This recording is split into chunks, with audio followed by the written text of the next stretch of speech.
Bueno, listo. Comencemos. Premiemos a la puntualidad. Nuevamente, bienvenidos a nuestra cuarta sesión del ciclo de conferencias sobre la Ley 1581. Como todos lo saben, hoy vamos a hablar del principio de responsabilidad demostrada y otros principios relevantes no incluidos explícitamente en la regulación, particularmente en el artículo cuarto de la Ley 1581, que habla sobre los principios rectores en el tratamiento de los datos, pero que sí jurisprudencialmente y de la lectura de la norma y mediante resoluciones de la superintendencia han sido ampliamente desarrollados y que consideramos fundamentales en el entendimiento del tratamiento de los datos.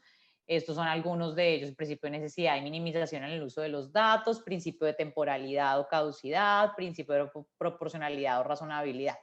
Para eso tenemos unos invitados de lujo a este panel, ya los voy a presentar. Lo primero que quería hacer en esta sesión era darle la palabra a Estela Vanegas, nuestra directora de ADAPRI, que nos va a dar unos avisos importantes respecto de la asociación. Estelita, bienvenida. Daniela, mil gracias y qué bueno que ya estemos con este grupo de personas haciendo presencia en este evento.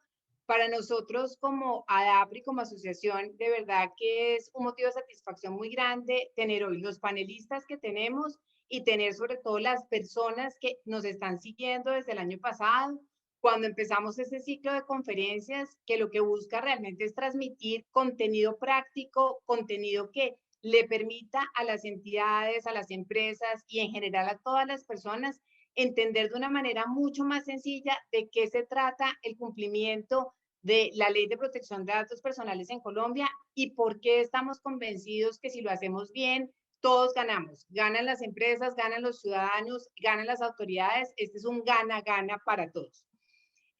Aprovechando los 5 minutos que me da Daniela, les queremos como mandar 5 mensajitos muy sencillos. El primero, ustedes saben que estamos en todo este proceso de afiliación, que lo empezamos con fuerza el año pasado, pero que por motivos de la pandemia también, por supuesto, tomó, digamos, una velocidad un poco distinta. Empezamos el año con todas las ganas y queremos que ustedes sigan, digamos, entre los que ya están afiliados, los que aún lo están pensando y los que tienen personas que estamos seguros que quisieran también estar, por favor, pues que se animen y de esa manera, con un grupo más nutrido, vamos a poder hacer muchísimas más cosas durante este año.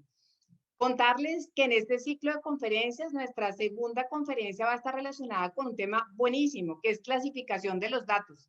Y es entender eso que para una persona que no es abogada y que le toca en el día a día diferenciar los datos en las compañías implica un reto. ¿Qué es un dato semiprivado? ¿Qué es un dato de naturaleza privada?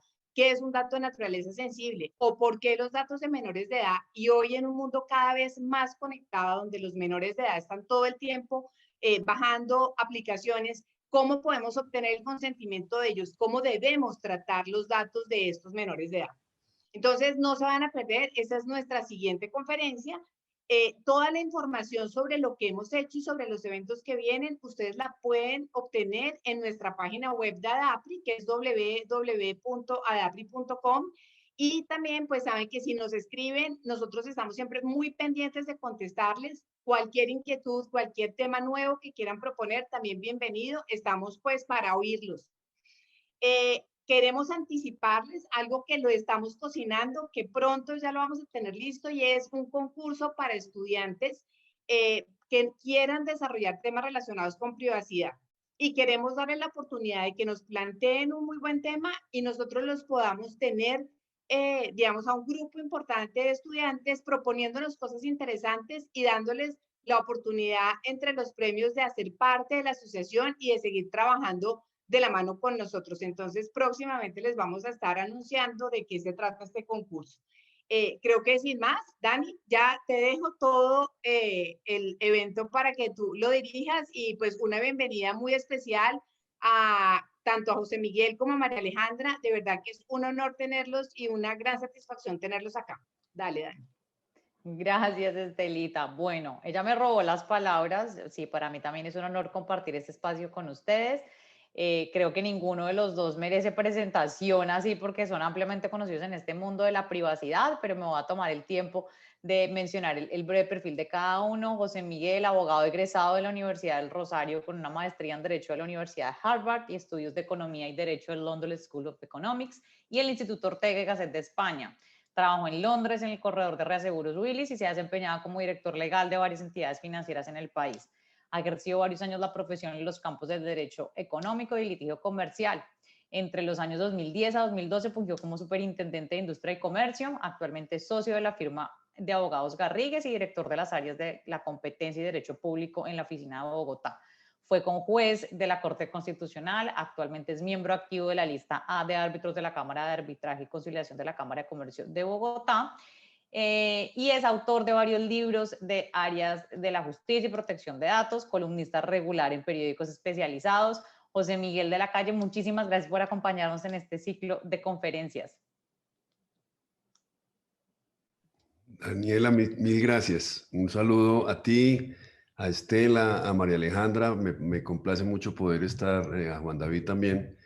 Me complace mucho poder estar acompañando este interesante evento. Espero que podamos aportar algunas ideas allí de comentario y de debate. Muy amable. Seguro, con toda seguridad. Bueno, y también contamos con la participación de María Alejandra de los Ríos. Ella es abogada de la Universidad Javeriana, cuenta con una maestría en asesoría jurídica empresarial del IE en Madrid. También es especialista en economía de la Universidad de los Andes. María Alejandra ingresó a Lloreda Camacho en el año 2012. Actualmente es asociada senior y jefe de la práctica de privacidad y protección de datos personales y contratos comerciales. María Alejandra presta asesoría y consultoría en temas de privacidad y protección de datos, así como en temas de contratación comercial para empresas del sector farmacéutico, del entretenimiento, consumo y tecnología. Y además se encuentra admitida en el ejercicio profesional en España y también pues en Colombia, como lo mencionamos. María Alejandra, bienvenida. Daniela, muchas gracias y muchas gracias a DAPRI por la invitación. Muy contenta de estar compartiendo el panel con José Miguel y contigo. Esperamos pues aportar algo chévere para todos los que están hoy. Gracias. Bueno, que así sea. Bueno, me presento, mi nombre es Daniela González, para los que no me conocen, yo soy miembro del comité directivo de ADAPRI, trabajo en Olarte Moure ya hace varios años y le doy la práctica de privacidad y por eso también estoy acá feliz de estarlos acompañando porque es un tema que realmente me apasiona. Y pues ya sin más preámbulo, vamos a iniciar con algunos aspectos básicos y otros más especializados del principio de responsabilidad demostrada, accountability, responsabilidad proactiva. Eso tiene muchos nombres, ¿no es cierto, José Miguel? Adelante. Correcto, sí, tiene muchos nombres y es de una aplicación muy versátil. Bueno, mil gracias. Si les parece, voy a proyectar una presentación de PowerPoint que tengo aquí que nos puede servir de guía. Me cuentan si la ven allí, por favor. Sí, ahí la estamos viendo. Perfecto. Bueno, entonces, vamos a ver aquí. Ok, listo. Bueno, pues de nuevo, mil gracias a DAPRI. Creo que este es un tema muy interesante. Ya verán ustedes, estoy seguro que muchos pues tienen ya un conocimiento muy completo de lo que este principio es y cómo se va a convertir o se ha convertido en pieza estructural fundamental del régimen de protección de datos a futuro, digamos. Además es muy interesante ver cómo ha evolucionado el régimen de protección de datos. Yo, digamos que les cuento, empecé en este tema inclusive mucho antes de la Superintendencia de Industria y Comercio. Era prácticamente el tema en el que yo me movía más fundamentalmente. Digamos que por el mundo de las acciones de tutela empezó a formarse el régimen de protección de datos. Esto les estoy hablando después de la Constitución del 91 y con las primeras sentencias de Ciro Angarita se fue formando el régimen mucho antes, inclusive pues de la Ley 1581 y 1266. Pues ya venían los primeros pilares. En ese, recuerdo que había una tutela, esto es como para la conferencia que viene luego, que anuncian para la próxima vez. Recuerdo que había una tutela que recogía los principales principios del régimen de habeas data, como se le decía en aquel entonces, pero no había un principio de responsabilidad demostrada. Esto viene ya posteriormente. Ya vamos a mirar, aquí pues lo que vamos a mirar es el principio de accountability como está desarrollado en Europa, nuestro decreto 1377 del 2013 y luego 1074 del 2015, la guía de la Superintendencia de Industria y Comercio, unos casos prácticos y unos comentarios finales que les voy a mencionar. Entonces, miren ustedes cómo desde la OSD, desde el año 80, se viene hablando de este principio y, como les digo, para nosotros no llegó sino mucho después, ni siquiera necesariamente con la 1581, sino con el propio decreto. Pero también es cierto que en Europa realmente coge también una fuerza inusitada a partir de la norma, de la GDPR. Y digamos que el elemento central de la responsabilidad demostrada aparece aquí en esta descripción de la izquierda. El responsable del tratamiento de datos debe estar en capacidad de demostrar que está preparado para cumplir con las normas y principios establecidos en el régimen jurídico. Como ustedes ven, la descripción general del principio es bastante genérica, bastante amplia, y esto, para bien y para mal. Algunas de las cosas que voy a referir sobre la responsabilidad demostrada, van a ver ustedes, son cosas muy buenas, pero también hay otras que son delicadas o que son riesgos importantes para el régimen legal, a mi manera de ver. Y parte de eso tiene que ver con este punto de partida tan amplio, que es como un marco de competencia general para las autoridades de supervisión, en el caso colombiano de la superintendencia, que les da una capacidad de intervención enorme en el sector privado, lo cual es muy útil desde el punto de vista de la supervisión, pero en realidad también tiene la complicación de que es un principio genérico, amplio, que puede dar para múltiples interpretaciones de cuáles son digamos, la profundidad de requerimientos, de solicitudes que puede hacer la autoridad. En el caso nuestro, como les decía, digamos, su primera aparición oficial es con el decreto 1377 en el 2013, que luego se recoge pues en el decreto 1074, y allí se dice que las empresas deben ser capaces de demostrar a petición de la SIC. Espérenme que yo no sé cómo quitar. Ok, aquí, ya.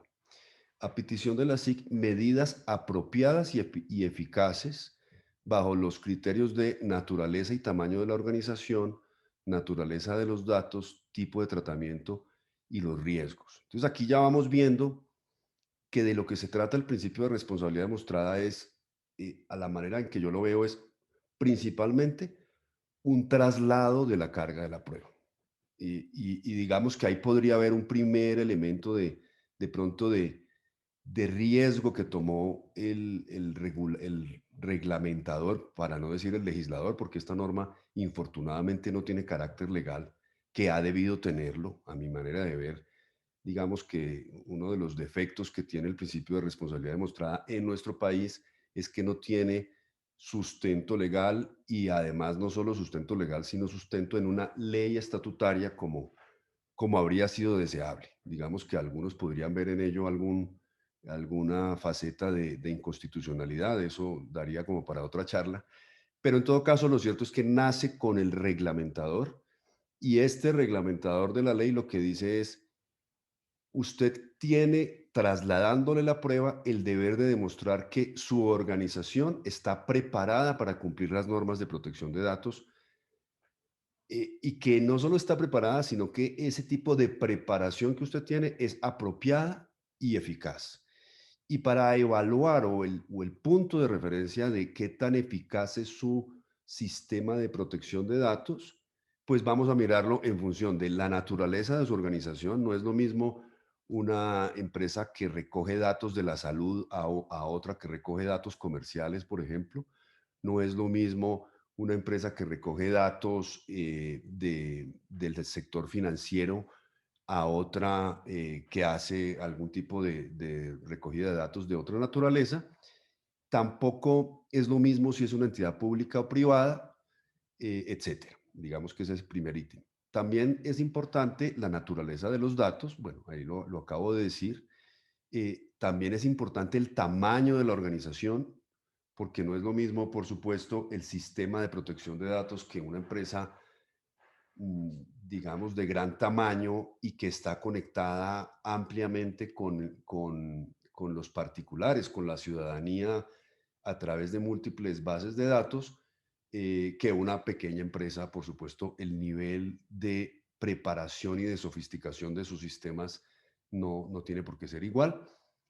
Y por supuesto, para rematar, que además es un elemento que, perdón, yo ahí hago alarde, digamos, de alguna manera, es un elemento esencial desde el momento en el que en el 2011 creamos la Delegatura de Protección de Datos en la Superintendencia de Industria y Comercio.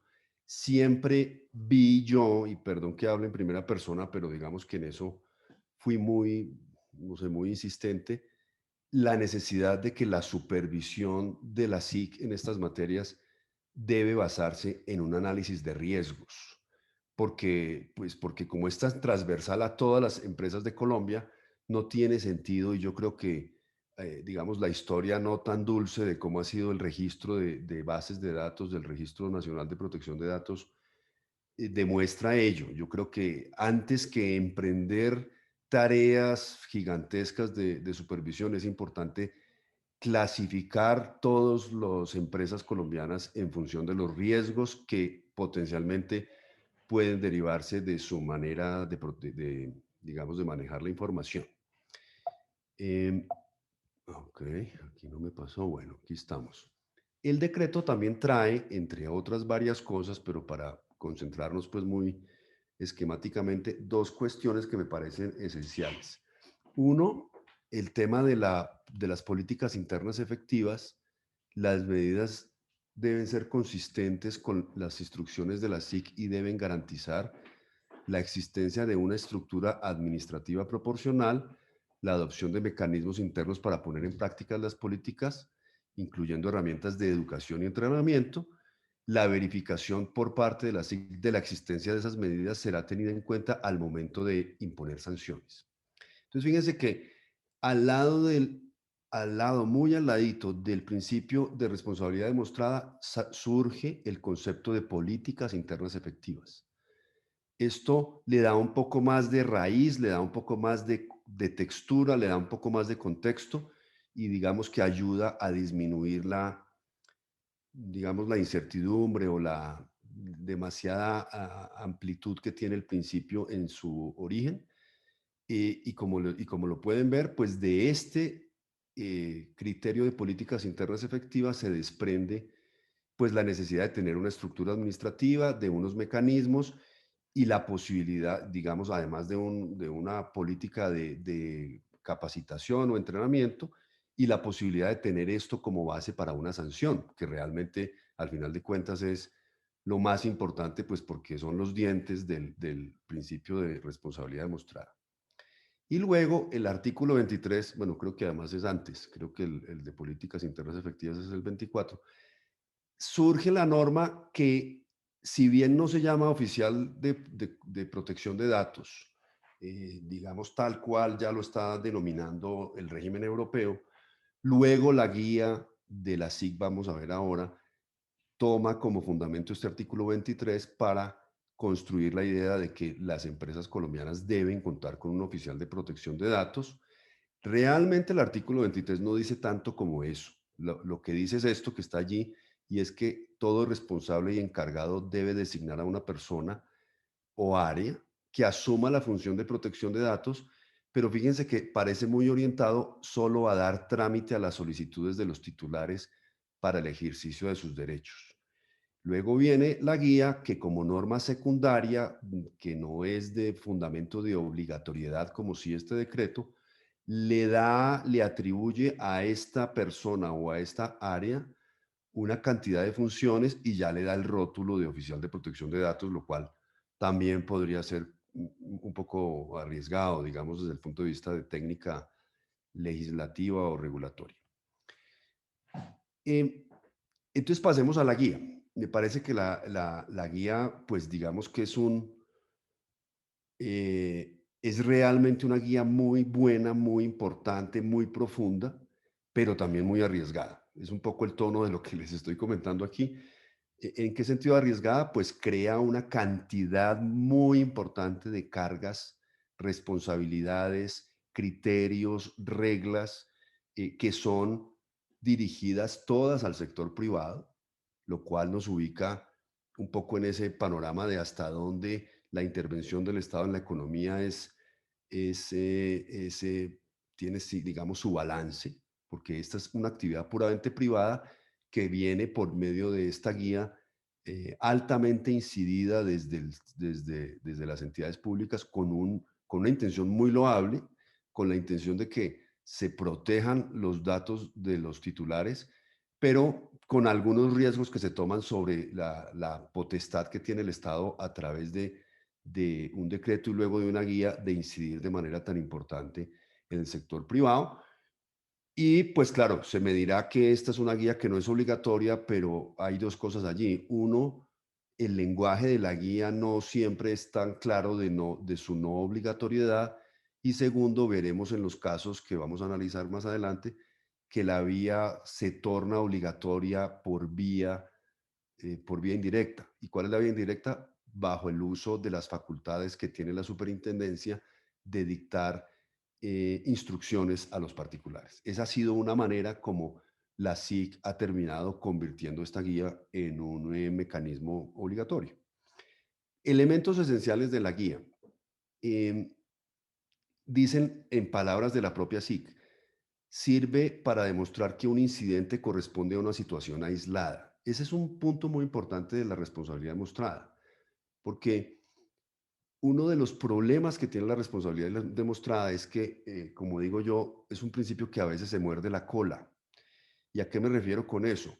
Es un principio que puede ser usado incorrectamente por las autoridades siempre que hay una falla, siempre que hay un evento de seguridad, siempre que hay un incidente de seguridad, siempre que hay una entrega de información sin autorización, siempre que hay cualquier infracción al régimen, uno podría concluir de antemano y sin necesidad de ninguna prueba adicional que esa empresa no cumple el principio de responsabilidad demostrada, porque es fácil sostener que el sistema de seguridad no fue lo suficientemente idóneo y es insuficiente y hay que mejorarlo basado en el hecho mismo de que ya acaba de ocurrir un evento. Es un poco simplista llegar a esa manera de manejarlo, pues porque no tendría mucho sentido. Es decir, ya está la prueba de que hubo un incidente, entonces ya con eso doy por satisfecha la prueba de que está violado el principio. Y por eso me gusta este enfoque de la SIC, porque puede ser que uno tenga la posibilidad de demostrar que si bien ocurrió un evento, se trata de una situación aislada, atípica y que no concuerda con el contexto general de mi sistema de protección de datos.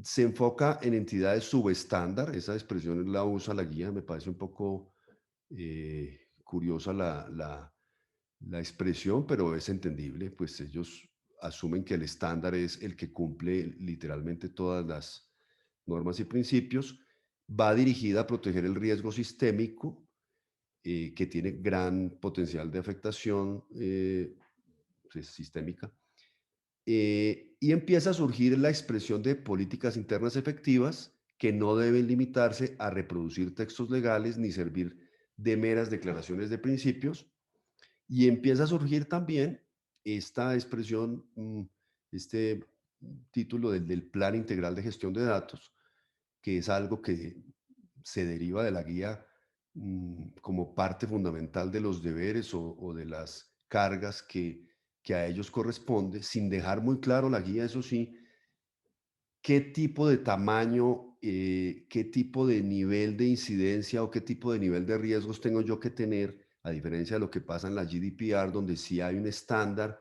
de unas empresas que están excluidas de los deberes, por ejemplo, de tener un oficial de protección de datos.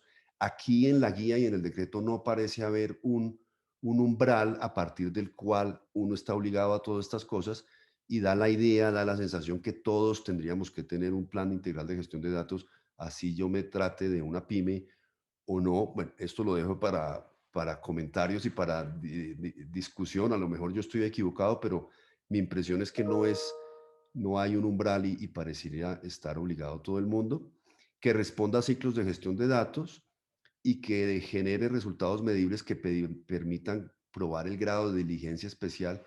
Me llama la atención la expresión diligencia especial. Me parece que es un rasgo adicional de ese régimen probatorio especial que podría decirse que crea el principio de responsabilidad demostrada, en el cual yo les decía que se traslada la carga a la prueba. No creo que podamos decir que es un régimen de responsabilidad objetiva, para ser justos, pero sí me parece que es un régimen severo de responsabilidad. Es un régimen muy severo de responsabilidad al que se somete al sector privado, porque implica que el Estado ya no necesita probarme específicamente la infracción que yo cometí, como normalmente es en el derecho administrativo, donde en generalidad la función supervisora le impone al Estado establecer las pruebas y recaudarlas de la manera que considere viable para poder imponer una sanción.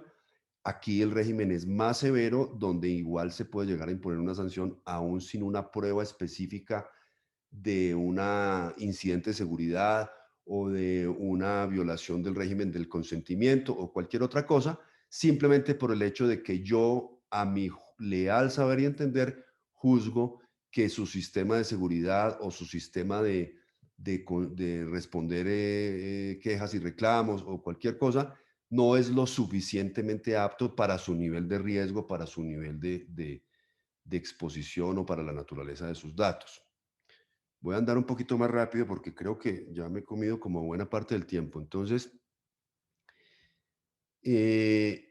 aspectos esenciales de la guía. Hay 4 grandes títulos. Uno primero, que es: la organización tiene que tener un compromiso real, tiene que tener un compromiso de verdad, digamos, y no simplemente de fachada. Como algunas veces se dice en estos temas del compliance, se usa mucho la expresión del window dressing, que es como la expresión de que se adoptan manuales que simplemente es para dar la apariencia de que tengo satisfechos unos deberes. Bueno, pues la guía aborda ese problema diciendo: no, yo quiero un compromiso real de la organización, debe venir de la alta dirección, debe involucrar a la junta directiva o a ese nivel de alta dirección, y debe otorgar funciones a la oficial de protección de datos. Le da todas estas funciones que están allí al oficial de protección de datos. Voy a pasar ahí un poco rápido, que más o menos son imaginables estas funciones, y habla de la creación de un sistema de administración de riesgos, que lo más relevante de esto es que no basta con crear la carga, la responsabilidad, sino que las empresas deben tener sistemas de control, medición y monitoreo. Miremos unos casos en los que, a mi manera de ver, se grafica bien, se ilustra suficientemente bien cómo la superintendencia está trabajando el principio de responsabilidad demostrada. Por aquí en el 2019 aparece un caso de un banco muy conocido. En ese caso, en adición a la sanción económica impuesta por la no supervisión efectiva de los datos de un titular, se le ordenó la aplicación de la guía de responsabilidad demostrada, y adicionalmente, en ejercicio de este principio, se ordenó la utilización de mecanismos de monitoreo y control. Entonces, aquí empiezo ya a ver cómo la guía se nos va volviendo obligatoria. Luego viene el caso de Facebook, muy conocido, pues pues es ampliamente discutido. El principio no se limita a simples medidas simbólicas o formales, sino reales y demostrables. Los responsables y encargados son meros tenedores, más no dueños de la información. Son expresiones que surgen de esta decisión. Y aquí viene lo más relevante: en ejercicio del principio de responsabilidad demostrada, la SIC le ordenó a Facebook adoptar nuevas medidas acordes con la ley colombiana, mejorar sus medidas de seguridad, adoptar evaluaciones de impacto en privacidad, ajustar acuerdos comerciales con terceros y programas de manejo de incidentes, realizar auditorías, entre otras. Ahí vienen también posiciones que, a mi manera de ver, son muy arriesgadas de la SIC, lo debo decir. ¿Por qué? Hombre, porque llegar por medio de un principio como el de responsabilidad demostrada a ordenarle a título de ordenamiento a particulares, inclusive ajustar o cambiar los acuerdos comerciales, bueno, eso puede ser bien discutible, pues porque finalmente el derecho de las obligaciones y el derecho de los contratos tiene su propio universo, mucho más cuando este decreto es de origen reglamentario, ¿no? Y si aparte de eso se le ordenan hacer auditorías, en fin, yo creo que aquí hay un nivel de penetración muy profunda sobre las cuestiones propias del sector privado, que a algunos les puede parecer que es casi que una coadministración. Yo no estoy muy convencido, de hecho, voy diciéndolo de una vez, que esa facultad de impartir instrucciones se esté usando con el nivel de moderación que a mí me gustaría, porque una cosa muy distinta es abrir un expediente para imponer sanciones donde hay que derrotar en juicio a la contraparte y hay que probarle a la contraparte la infracción para poderle poner una sanción. Y otra cosa es mezclar eso con la posibilidad de impartir instrucciones que muchas veces se dan de antemano. Aquí vamos a ver, hay un caso por aquí adelante que nosotros lo atendimos y es un caso donde, bueno, hay varios, de hecho no es el único, donde la SIC arranca la actuación administrativa, no es que la culmine, es que la arranca la actuación administrativa, emitiendo órdenes amparada en la facultad que tiene, que pues efectivamente la tiene de impartir instrucciones, que son muy invasivas del modelo de negocio, invasivas de la celebración de contratos con terceros, que a mí me parece que a eso merece al menos un debate académico importante. Aquí hay un tercer caso de una empresa fintech. Entonces se le dice a la empresa que al cumplir su deber de reportar un incidente de seguridad, fue requerida para acreditar su correcto manejo y fue combinada a contratar auditores y seguridad de la información, certificarse y realizar múltiples denuncias ante autoridades nacionales e internacionales. Tuvo que desplegar fuertes medidas de mitigación por el incidente sufrido, so pena de investigación o sanción. Un poco el mismo comentario que venía yo haciendo.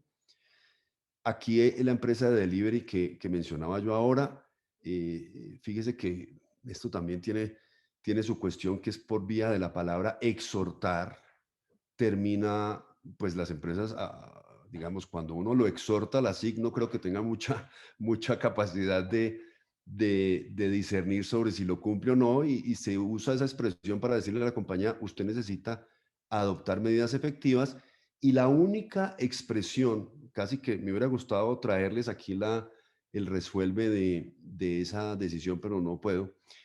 Pero digamos que el resuelve tiene una página entera y la única expresión que da la idea de la no obligatoriedad es la palabra exhorto, pero después todo el conjunto de medidas posteriores son claramente verbos conminatorios que no dejan esa idea. Los verbos posteriores son el deber, usted debe adoptar, usted tiene que tomar medidas efectivas y ahí, entre otras cosas, se ordenó aplicar la guía para la implementación del principio de responsabilidad demostrada. Por último, esta empresa de datos, que tampoco voy a mencionar el nombre, y ya con esto creo que termino, con el fin de impartir medidas preventivas y eventualmente sancionatorias, la SIC requirió a la empresa con el fin de que aportara el código fuente. Este es un caso muy fuerte, a mí me pareció muy fuerte, yo de verdad en eso nos supusimos con una gran cantidad de argumentación, inclusive de orden constitucional. No hemos logrado avanzar, no se logró, digamos, un resultado positivo en ello, pero, digamos, lo hago con el más amplio respeto, digamos, de la facultad de la SIC, pero para mostrar que me parece que aquí hay una fuerza muy grande que a lo mejor es excesiva, porque pedir el código fuente de una empresa cuando, al menos en ese caso, no parecía suficientemente justificado o proporcionado, parece fuerte, pues porque el código fuerte es como la, no sé, la cosa interna secreta más importante, es como la fórmula de la Coca-Cola de empresas como estas, y por eso nos parece que ilustra el punto que quiero ilustrar, y es que a veces el principio de responsabilidad demostrada es especialmente útil para hacer una supervisión efectiva, pero puede traer como consecuencias negativas una preocupación grande sobre la libertad de empresa y modulación o balance que deben tener las funciones supervisoras y que debe tener toda función de intervención del Estado en la economía. Yo creo que ahí con esos comentarios finales que acabo de hacer cubro todo lo que está aquí planteado. Realmente como comentarios creo que ya los he venido dando y me parece que con eso termino porque creo que me tomé mucho tiempo, me disculpan por eso. Muchas gracias. No hay problema, José Miguel, muchas gracias por tu presentación.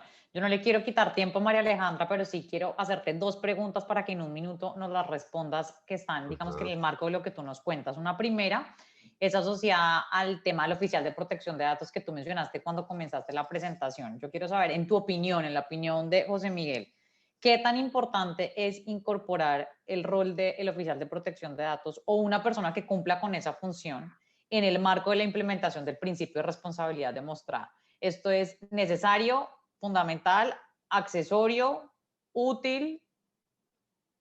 Yo pienso que es fundamental.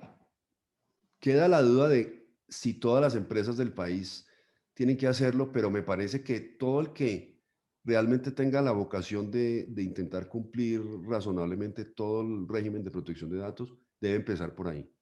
Entre otras cosas, porque las cosas no solo son, sino, ¿cómo es que se dice? Que tienen que ser y parecer. Es muy difícil sostener que uno está cumpliendo un principio de responsabilidad demostrada si ni siquiera tengo la prueba de que hay una persona encargada habitualmente de crear la cultura de protección de datos, de transmitir los mensajes de las novedades del régimen, de propiciar este sistema de gestión de riesgos.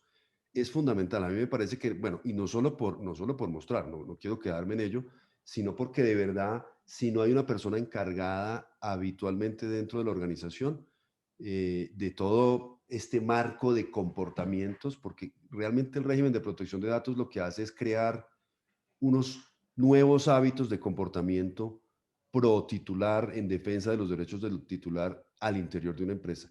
Si no se crea el oficial, es muy complicado lograrlo. Y es muy complicado demostrarle a la SIC que estoy cumpliendo el principio. Me parece fundamental. Un poco con su función pasa lo mismo que con las políticas. No puede ser un simple texto, no puede ser una simple asignación, tiene que ser algo efectivo, algo que en realidad se involucre efectivamente en la gestión del riesgo de privacidad, ¿correcto? Perdón. Y además debería reportarle a la junta directiva ocasionalmente. Debe ser de verdad. Debe ser Listo. de verdad. Y la última pregunta que tú mencionabas, sí, no nos queda claro, no existe tal umbral que te diga que todas las empresas, incluso si es MIPYMES, debe tener su plan integral de cumplimiento. Pero en tu opinión, ¿todas las empresas deberían tenerlo? Digamos que ante la duda, yo preferiría recomendarle a cualquiera que me preguntara hacerlo. Si Acá no es ante realmente la duda se abstente, trata, no, acá es lo contrario.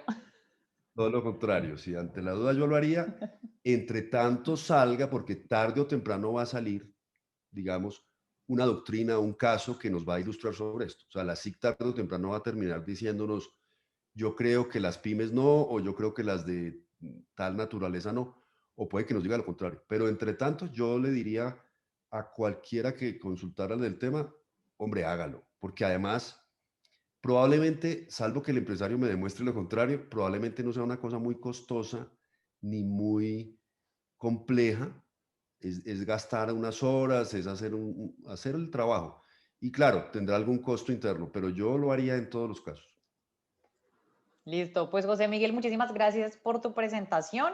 Seguramente nos veremos al final por si hay preguntas. Les recuerdo a la audiencia, ya les escribí un chat, pero los que tengan preguntas pueden ponerlas ahí en el chat y yo con gusto al final las voy a trasladar a los panelistas. Le damos entonces ahora la palabra a María Alejandra. María Gracias. Alejandra, bienvenida. Puedes ya proyectar tu presentación y entonces somos todo oídos. Súper, gracias Daniela. Y pues nada, pues como comentando un poco mientras aquí comparte la pantalla la presentación de José Miguel, yo creo que hay un par de cosas muy valiosas ahí, es lo relativo al tema de la obligatoriedad del tema de responsabilidad demostrada, y es algo que uno usualmente, pues los clientes o la gente no entiende que necesariamente tienen que cumplir, no por el hecho de que no esté en la ley o que esté en la ley, sino por el hecho de que la SIC sí lo va a ver en el momento que haya algún incumplimiento, ¿no? y creo que eso es algo súper complicado de hacer entender y es parte de ese cambio de la cultura del que siempre hemos hablado en privacidad y protección de datos y es la gente tiene que empezar a entender que esto es en serio y que es algo que le afecta constantemente a la compañía y en el día a día y que no es si quiero o si me parece, sino que es de verdad obligatorio si voy a manejar datos. Pero bueno, dicho eso, ¿están viendo mi pantalla, la presentación? Sí, estamos viendo la presentación, pero estás reflejando el ¿Otra modo del hablante. No, entonces, un momento porque se pasó para el Si lado. quieres, vuelve ¿Ahora sí? Ahora sí, perfecto. Listo, buenísimo. Entonces, bueno, ya después como de haber hablado del principio de responsabilidad demostrada, que es un principio sumamente importante en el tema de datos personales, nos pidieron hablar quizás de otros principios que, como Daniela dijo al principio, no están contemplados en el artículo 4 de la ley 1581, sino que han sido desarrollados más por la jurisprudencia o por la doctrina. Y aquí me parece súper importante mencionar, como también lo dijo José Miguel, alguna sentencia de la Corte Constitucional pues se encargó de establecer principios generales del tratamiento de datos personales, incluso antes de la expedición de la ley 1266 y de la 1581, que profundizó en ellos cuando se revisó la constitucionalidad de ambas leyes, especialmente de la 1266. Entonces, son principios en los que la autoridad igualmente va a revisar su aplicación en el momento en que haya alguna violación al régimen de privacidad y son principios que son muy relevantes en el momento en que yo pues formulo alguna estrategia de protección de datos y de privacidad en la medida en que me establecen aspectos y reglas básicas para la recolección de información. Yo creo que además de los principios que están establecidos en la jurisprudencia y en la ley 1266 y claramente en la ley 1581, hay otro set de principios que también pues, son relevantes y que usualmente la superintendencia tiene en cuenta y que en general deberíamos tener en cuenta en el momento de realizar tratamiento de datos personales y son los principios que están establecidos en la Red Iberoamericana, en la Red Iberoamericana de Protección de Datos y en el GDPR, que como ustedes saben, pues es un estándar europeo que igual seguimos mucho y seguimos constantemente en la regulación en Colombia. Y creo que en relación con los principios que están en la jurisprudencia, hay principios que no fueron referidos en la ley 1581, como son la necesidad, la caducidad, la proporcionalidad y la razonabilidad, que son principios bien relevantes en el momento en que trato datos. Entonces, vamos a comentarlos un poco. Hay otro par de principios que quizás la jurisprudencia menciona, como son el principio de autoridad independiente y el principio de estándares para transferencia de datos. Ese último principio me parece súper relevante y creo que ya tendremos la oportunidad de comentarlo cuando se hable de transferencia internacional de datos, pero básicamente se habla como de la prohibición que existe para transferir datos a países que no cumplan con esos niveles adecuados y es un aspecto pues, que ha desarrollado la SIC también en su circular. Pero bueno, empezando con los principios que quizás nos parecen relevantes en este momento. Uno es el principio de necesidad, minimización del dato o data minimization, como usualmente oigo o decimos en el medio, ¿no? Y es un principio que básicamente lo que nos dice es que yo debo tener los datos que son estrictamente necesarios para el cumplimiento de las finalidades de la base de datos en la que los almaceno. Yo no debería registrar o divulgar o almacenar datos que no tengan una estrecha relación con el objetivo de la base de datos y por lo tanto, como responsable del tratamiento, debo estar en la capacidad de explicar esa necesidad de recolectar un dato respecto de una finalidad. Y yo de verdad que creo que este principio se refleja mucho en el tema de datos sensibles.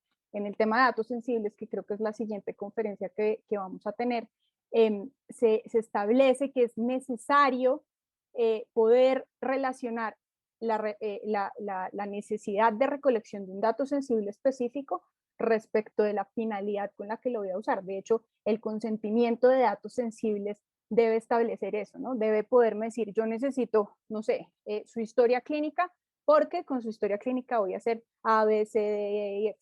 Necesito saber su orientación sexual porque eso es un dato relevante para esto. Entonces, el principio de minimización, de minimización del dato necesidad, básicamente lo que nos dice es, eso se debe hacer con todos los datos, no necesariamente establecerlo así tan claro en el consentimiento, pero sí debería poder decir, oiga, yo cuando hago el estudio y cuando me planteo una estrategia de datos personales, yo debería poder decir, este dato lo voy a necesitar y es importante porque va a cumplir con esta finalidad. Y eso es algo supremamente complicado de explicarle a áreas que no tienen que ver con datos personales, ¿no? A áreas ajenas al compliance y a los datos, porque son áreas que usualmente le dicen a uno, recolectemos todo y luego vemos qué es lo que vamos a hacer. A mí, pásele un formulario a los consumidores, que ellos lo diligencien y ya después vemos en qué lo utilizamos. Pero eso va en contra de del principio de necesidad y minimización del dato. Entonces es algo en lo que uno tiene que ponerle como mucho cuidado al momento de diseñar las estrategias.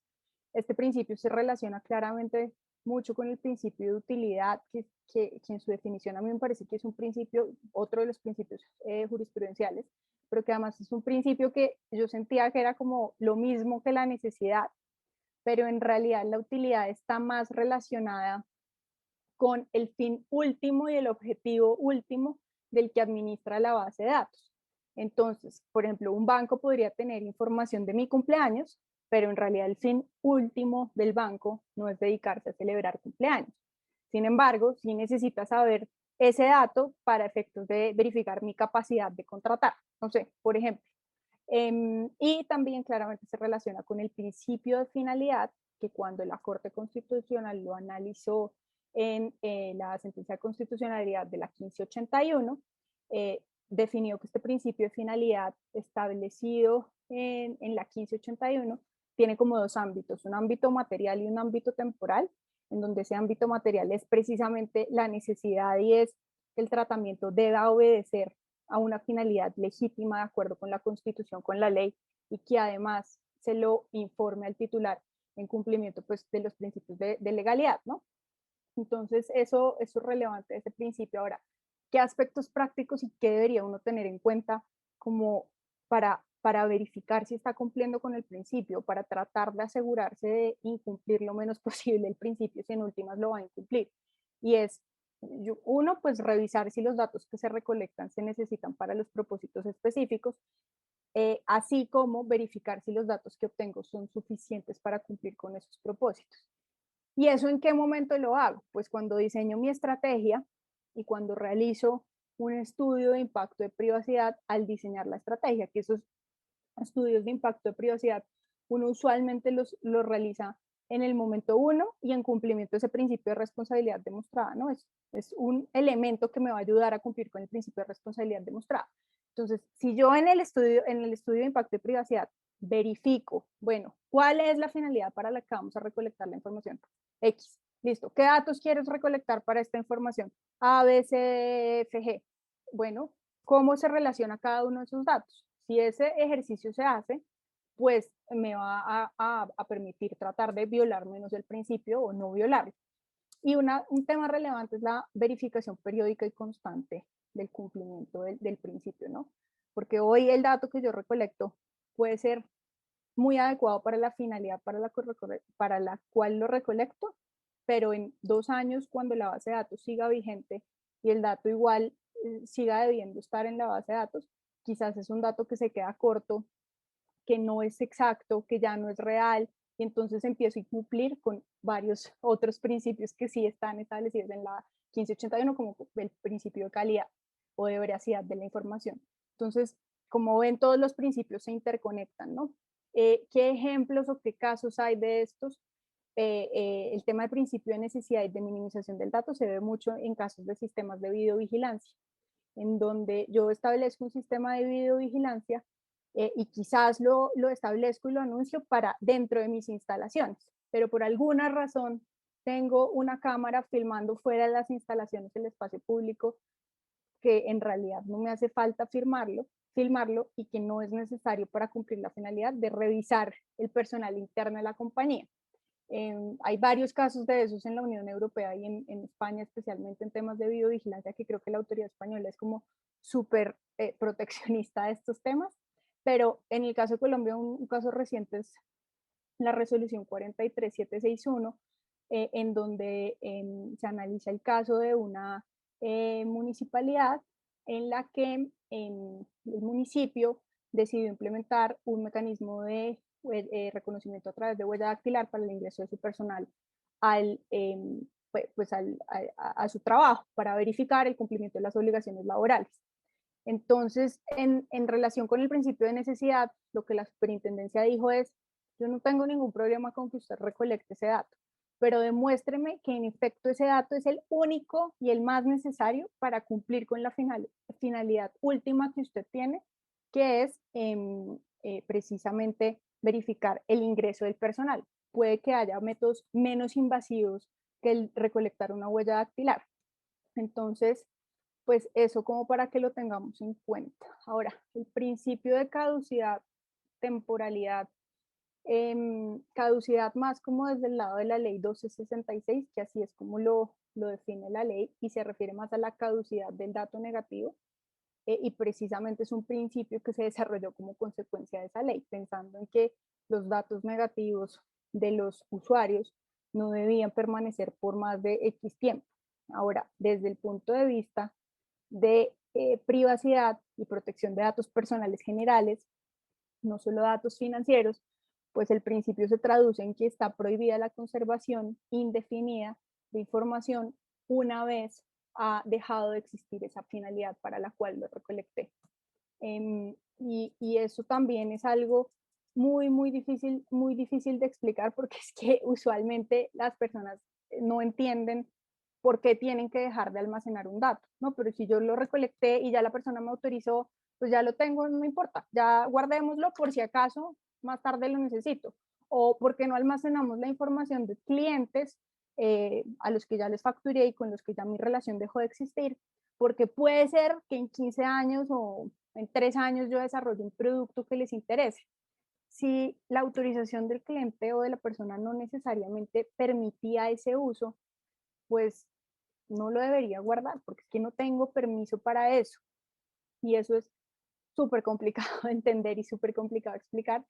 Pero entonces pero pues es algo que a lo que hay que acostumbrarse, ¿no? Y es algo que si yo lo preveo desde un principio, nuevamente en mi evaluación de impacto de privacidad digo, no, es que yo esos datos los voy a necesitar tener por 10 años y explico la razón y tengo una justificación clara de por qué debo tener ese dato por ese tiempo, pues es mucho más fácil administrar el dato y mantenerlo, y además prepararme desde el punto de vista de requerimientos de seguridad de la información, de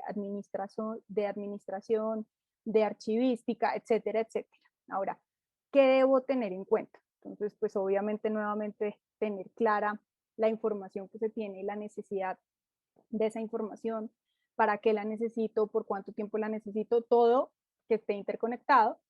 Y un tema muy importante que yo creo que muchas personas nunca tienen en cuenta es el tema de los periodos de retención. Entonces, cuando uno diseña una estrategia de protección de datos o una estrategia no de protección de datos, sino de recolección de información, uno decide para qué la va a usar, cómo la va a usar, a quién se la va a compartir, establece los acuerdos con terceros para transmisión de datos, etcétera, etcétera, etcétera. Y cuando uno pregunta, listo, ¿y cuáles son las tablas de periodos de retención de esa información? ¿Qué? ¿Tablas de qué? No hablan de archivística, no tienen tablas de retención, y eso hace que el seguimiento, que es algo que yo tengo que hacer constantemente, igual que en el principio de necesidad, pues sea supremamente difícil, porque si no tengo una tabla en donde tengo claridad de cómo debo retener la información, de por cuánto tiempo, de la información de la base de datos a las personas me autorizaron para guardar, para tenerla por esta finalidad, y además después de eso yo la debería guardar para esto, pues va a ser un desorden mi gestión de información dentro de la compañía. Ahora, los procedimientos internos de revisión y de seguridad son muy relevantes, pero yo creo que un tema muy importante que también se nos olvida siempre es la posibilidad de anonimización de los datos. Y es algo que quizás pues, no está muy desarrollado en nuestra regulación, que uno desearía que estuviera más desarrollado y que quizás hubiera un poco más de regulación y más una posición más clara al respecto, pero los mecanismos de anonimización resultan quizás muy útiles a efectos de cumplir con ese principio de caducidad y temporalidad, siempre y cuando yo utilice esos mecanismos de anonimización de manera adecuada, ¿no? Entonces, si yo, por ejemplo, ya se terminó mi periodo de conservación de la información porque ya terminé la finalidad, pero yo necesito datos estadísticos, pues en la medida en que yo dentro de esos datos personales pueda realizar mecanismos de anonimización adecuados, dejar de identificar al titular de los datos, pues podría almacenar esos datos estadísticos que no identifican titulares y que además me permiten seguir cumpliendo con los fines para los que los necesito. Aquí, pues, como les dije, es un principio muy desarrollado con Ley 1266. Las decisiones de la superintendencia usualmente tienen que ver con requerimientos de personas que alegan la caducidad en relación con su información negativa y que solicitan que su información se elimine de centrales de riesgo, precisamente no porque ya pagaron la deuda, sino porque ya había pasado el tiempo máximo permitido por ley. Creo que en esas resoluciones la SIC explica un poquito cómo analiza ese tema del tiempo de la caducidad del dato negativo y pues, de la aplicación de los artículos de la 1266 y de que en efecto si ese tiempo ya pasó, se debería proceder con la eliminación del dato, no con esto diciendo que la obligación de pago ha dejado de existir, pero sí que el dato pues se deba eliminar de esos como de esas bases de datos en las que se les da una connotación negativa a los usuarios. Otro par de que me llamaron la atención, que nuevamente no son de acá, pero sí de las autoridades europeas, y es, uno es el uso de datos de ex empleados, en donde básicamente hubo una empresa que terminó su relación con sus empleados o con algunos empleados y lo que hizo fue mantener el correo electrónico corporativo de sus empleados dentro, vigente. Eso quería decir que a los empleados les seguía llegando información no necesariamente corporativa, porque hay empleados pues, que usan el correo corporativo con otros fines, que obviamente esa es otra discusión, pero igual la seguía utilizando, seguía recibiendo los datos sin haberle informado esto a los empleados. Al momento de la terminación del contrato, la empresa pudo haberles dicho, oiga, una vez finalizado el contrato, yo voy a seguir utilizando su correo va a estar vigente, de lo de baja de otros servidores, etcétera, etcétera, y eso no lo hizo, y la autoridad italiana consideró que, pues, que había una violación al principio de temporalidad. Y otro caso es el de datos de reservas de un sistema de reservas a través de Internet, en donde las reservas y los datos personales de las personas que habían hecho reservas se mantenían por más tiempo del informado. Entonces, si le informaban a la persona que los datos iban a estar por, no sé, 6 meses después de que usted hace uso de su reserva, pues los datos continuaron por más tiempo. ¿Por qué? Por un error personal, porque puede que a la empresa le parezca importante mantener la información por más tiempo del notificado al usuario, pero en todo caso, pues eso también va en contra del principio de finalidad, porque precisamente si yo le había informado al usuario un tiempo máximo de retención y además había obtenido la autorización para una finalidad específica, pues cualquier cosa en contrario es una violación a ese principio. Ya para terminar de hablar de los principios, pues tenemos el principio de proporcionalidad y de razonabilidad. Quizás ese principio de razonabilidad, pues es un principio que no es solo un principio de protección de datos, es un principio que decir que es un principio aplicable única y exclusivamente a la protección de datos resulta pues limitado. En realidad la razonabilidad es un principio de interpretación normativa en general, que lo que me pide es analizar si una norma y si la forma en la que aplico esa norma resulta razonable o no resulta razonable para proteger determinado derecho. Y lo que me ayuda es a fijar estándares de razonabilidad que en últimas pues los fija el juez, la superintendencia, dependiendo de quién sea el que interprete la norma. Pero más allá de eso, el principio de proporcionalidad sí me parece relevante en la medida en que yo creo que tiene, o me parece que tiene dos puntos de vista de su análisis, ¿no? El primer punto de vista es un punto de vista muy relacionado con el principio de necesidad y viene como de la precisamente de la Red Iberoamericana de Protección de Datos y de los principios establecidos por ese estándar, y es el tratamiento de datos debe ser proporcional al objetivo y a la finalidad que se persigue. Y por lo tanto, el responsable trata únicamente los datos que resulten adecuados, pertinentes y limitados a la finalidad, que en todo caso deben ser los mínimos para cumplir con esa finalidad. Entonces, pues básicamente a mí me parece que ahí es un principio muy parecido a la necesidad. Ahora, la Corte Constitucional se ha referido al principio de proporcionalidad desde el punto de vista del principio de proporcionalidad en el establecimiento de las excepciones o en la aplicación de las excepciones.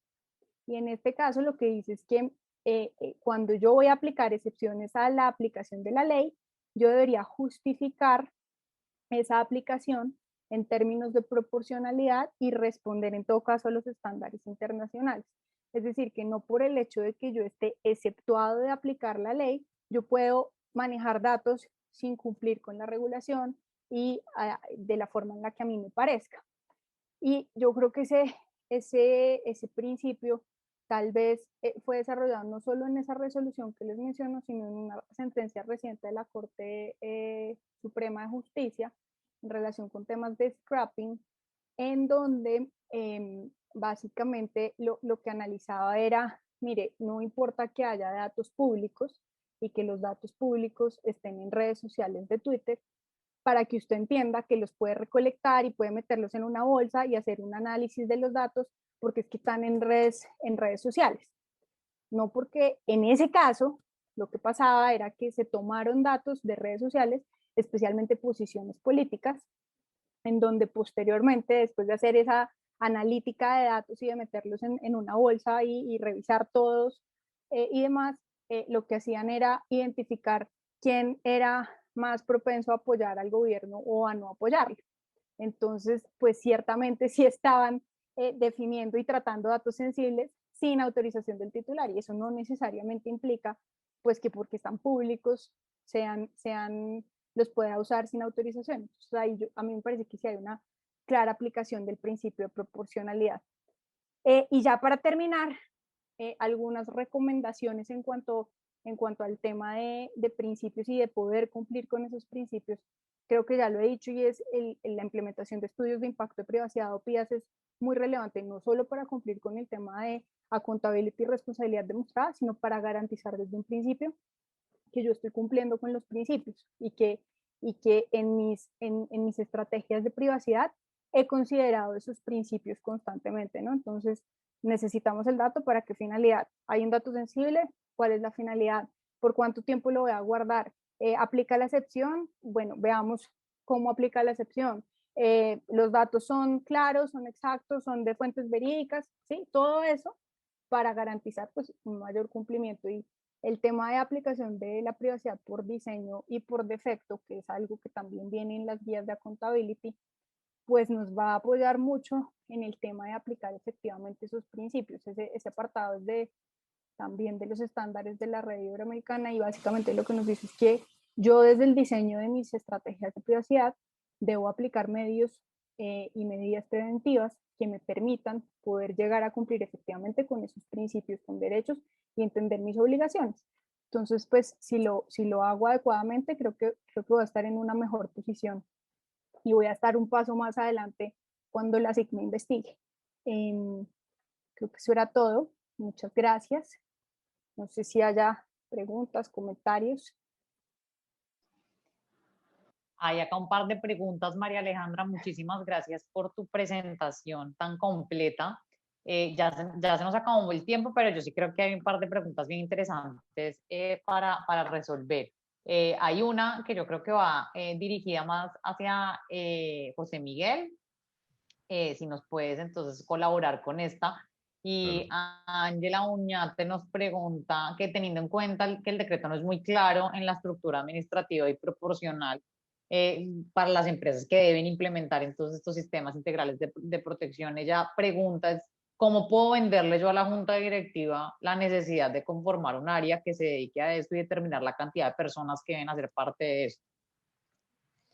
Yo creo que lo que uno debería hacer es hacer un análisis como hacer una mini auditoría, como una evaluación interna de las bases de datos que se tienen, el número de datos que se tienen personales, quiénes interactúan con los datos personales de la empresa, si los datos personales están a todo nivel de la empresa o solamente a un nivel, cuántas bases de datos tienen activas, qué tipo de información se tiene, y con base en esa categorización del nivel de riesgo y el nivel de incidencia, uno ya podría llevarle a la junta directiva un plan ¿No tienes nada? Rápido, dame algo. de tener digamos, una política interna, de tener una persona o varias personas dedicadas al asunto. Yo creo que escoger, digamos, los casos que han venido registrándose por la SIC y sobre esa base tratar de objetivizar este principio que es bastante subjetivo, a partir de la cantidad de incidencias, de datos, de reportes de esta empresa. Y sobre esa base, pues, hacerle una propuesta a la Junta. Muchísimas gracias, José Miguel. Otra pregunta para María Alejandra y está relacionada con el principio de caducidad y temporalidad. Esta es súper importante y yo creo que en varios foros se ha debatido. Voy a resumirla, pero es ¿cómo garantizo que eliminé un dato cuando hay una queja si al final entonces necesito atender la queja? ¿Lo elimino, no lo elimino parcial, total, lo dejo para fines históricos y de conservación? Entonces, Hugo Pineda nos pregunta. Sí, yo creo que ese es un tema bastante debatido, como lo dices, Daniela, porque es muy difícil, como en últimas, decir, bueno, lo voy a eliminar porque es que el titular me pidió, pero es que en 2 meses el titular va a volver a decir, porque si es un titular de esos que molesta constantemente, va a volver a decir, no, pero déjeme ver que sí lo eliminaron, pero un momento, o sea, ¿cómo hago yo para coordinar esto? Yo creo que eso tiene como muchos elementos, ¿no? Y uno de esos elementos era el que mencionaba en relación con la anonimización.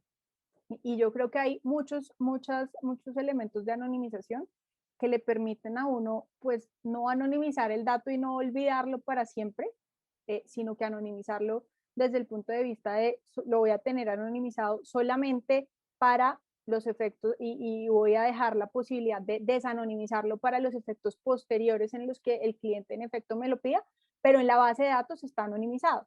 Entonces, yo creo que eso es una herramienta que puede ser muy útil en ese momento y que no necesariamente tengo que guardar el dato personal, como María Alejandra de los Ríos llamó a quejarse porque no le gustó el producto y después llamó a pedir que la elimináramos. Pues tal vez uno se puede guardar el dato y decir datos eliminados de clientes que se quejaron, que eventualmente me permita desanonimizarlo si tengo una queja adicional, pero uno sí lo puede hacer con esos criterios, creería yo. Ahora, es muy debatible, ¿no?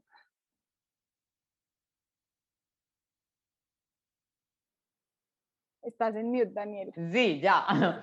Y yo también, complementando, creo que tu idea vale la pena también que el titular sepa. Entonces, cuando uno le contesta la consulta o reclama al titular, uno le dice, se elimina de la base de datos X, pero permanecerá activo en esta con el objetivo de seguirle dando trámite a su consulta o de atender cualquier eventual requerimiento de la autoridad competente, como para que ya no haya una expectativa errada del titular de no me puede contactar para nada. Y también no olvidar el tema, pues que muchas veces la eliminación de una base de datos no aplica cuando hay un deber contractual o legal de permanecer en la base de datos. Eso es fundamental. O sea, hay casos en que la gente todavía pretende ejercer este derecho cuando, pues, no, hay un deber legal de que permanezcas en la base de datos o contractual. Hay otra pregunta. Se la voy a dejar a José Miguel y es en relación con investigaciones como las de Facebook. Dice Diana Alexandra Hincapié, nos pregunta por esto y dice que no es claro sobre las consecuencias de no cumplir este tipo de órdenes y que esto incluso podría repercutir o podría implicar entonces un exceso en la facultad sancionatoria de la superintendencia. Entonces, que esta falta de claridad en cuál es la consecuencia de no cumplir una orden administrativa de este tipo, si eso no está definido. ¿Qué piensa José Miguel? Sí, es una muy importante pregunta porque es bien debatible. Por un lado, digamos que una orden en el contexto de una investigación, pero que no es basada en la facultad investigadora, sino en la facultad de dar instrucciones, es una situación ambigua que a mí me parece que ha generado la superintendencia y que no es tan correcto, porque además, esto sumado además a que la guía en sí misma originalmente no es de obligatorio cumplimiento. Entonces, si el principio de responsabilidad demostrada está pretendiendo que se aplique no solo en función del decreto, sino de la guía, pues originalmente eso no debería ser obligatorio cumplirlo, pero como la superintendencia sí tiene, en el 4886 tiene la facultad de dictar instrucciones, entonces se vuelve obligatorio. Entonces, la respuesta es, definitivamente es obligatorio. Yo creo que uno podría cuestionar esa postura de la SIC desde el punto de vista del debido proceso. A mí me parece que la norma de dictar instrucciones no estaba prevista para la manera como se está usando. A mí me parece que proferir instrucciones a los particulares era una figura más como para instrucciones de carácter general, como cuando uno le dicen a todas las droguerías de Colombia le queremos dar la instrucción de que tienen que dar un aviso en las siguientes condiciones o, por ejemplo, esa es muy usada también en el ámbito de la protección al consumidor. Para la protección de la protección al consumidor se requiere que todo el mundo cuente con no sé, con una política o con un aviso en la entrada de los restaurantes, por ejemplo. Esa es la típica manera como habitualmente se usaba la figura de dar instrucciones, pero se ha venido usando para dar instrucciones muy específicas para determinadas empresas y muy invasivas, muy determinadas, orientadas a que modifiquen su manera de hacer las cosas, cambien inclusive su modelo de negocio. Y yo creo que ahí la superintendencia está tomando unos riesgos. Pero la respuesta, salvo que luego fuera que uno demandara la nulidad de la decisión, mientras no esté anulada la decisión, el sentido de la decisión es obligatoria. Es decir, porque la están volviendo obligatoria no tanto porque aparezca en la guía, sino porque la están envolviendo bajo la figura de creación de instrucciones para los particulares, que es una facultad que está prevista en el 4886.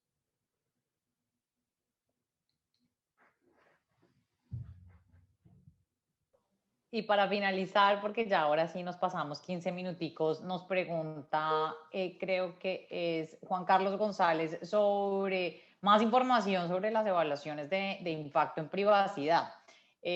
Yo para completar la respuesta que seguramente María Alejandra nos va a dar, hay información sobre las evaluaciones de impacto en privacidad en las guías, que ya sabemos la opinión de José Miguel de las guías, pero hay información relevante en las guías de marketing y en las guías de comercio electrónico. Ahí hay información que nos da la superintendencia que deberían ser, cómo deberían hacerse las evaluaciones de impacto, por qué son relevantes, cómo debería funcionar, pero María Alejandra de pronto nos puede complementar esta respuesta con base en lo que ha promulgado la Red Iberoamericana de Protección de Datos o alguna otra resolución que tengas ahí, no sé. Sí, yo creo que de acuerdo contigo en que pues localmente tenemos los comentarios que hace la Superintendencia de Industria y Comercio en las guías de comercio electrónico, que igual son comentarios como muy básicos, es como haga estudios de impacto de privacidad cuando vaya a recolectar este tipo de información. Recuerde que la privacidad por defecto y desde el diseño es muy importante para formular sus temas de privacidad, pero no hay ninguna guía específica que me diga qué hacer en un estudio de impacto de privacidad. Yo creo que desde la Unión Europea pues hay muchos elementos relevantes, ¿no? Creo que la Unión Europea tiene un par de guías o de resoluciones en las que precisamente mencionan la forma en la que uno hace estudios de impacto de privacidad, y hay un capítulo importante del GDPR en el que se habla de las PIAs, que creo que pueden ser relevantes, más aún teniendo en cuenta pues que somos un país que mira mucho a la Unión Europea. Y también, como lo decías, el tema de la red iberoamericana, creo que es en el documento este de estándares generales de protección de datos de la red iberoamericana. En ese también hablan un poco de estudios de impacto de privacidad y de privacidad por diseño y por defecto. Entonces creo que pueden ser herramientas relevantes. Esperemos que haya pronto una guía básica de PIAs. José Miguel debe estar diciendo, o no, mejor no. O mejor no, sí. No, tampoco. Tampoco, no. Es mejor que haya regulación, tampoco que no. Bueno, no, pues José Miguel y María Alejandra, muchísimas gracias. Creo que este fue una conferencia súper nutritiva que les va a servir mucho a los asistentes. Gracias por su tiempo, por la dedicación en estas presentaciones. Y ya quedamos entonces un poquito corridos porque ya nos fuimos mucho más de la hora programada. Entonces, feliz tarde para todos y esperamos verlos prontamente en la próxima sesión del ciclo de conferencias de la Ley 1581. Muchas gracias. Gracias. Bueno, mil Chao. gracias. Que estén Mil bien. gracias realmente. Adiós.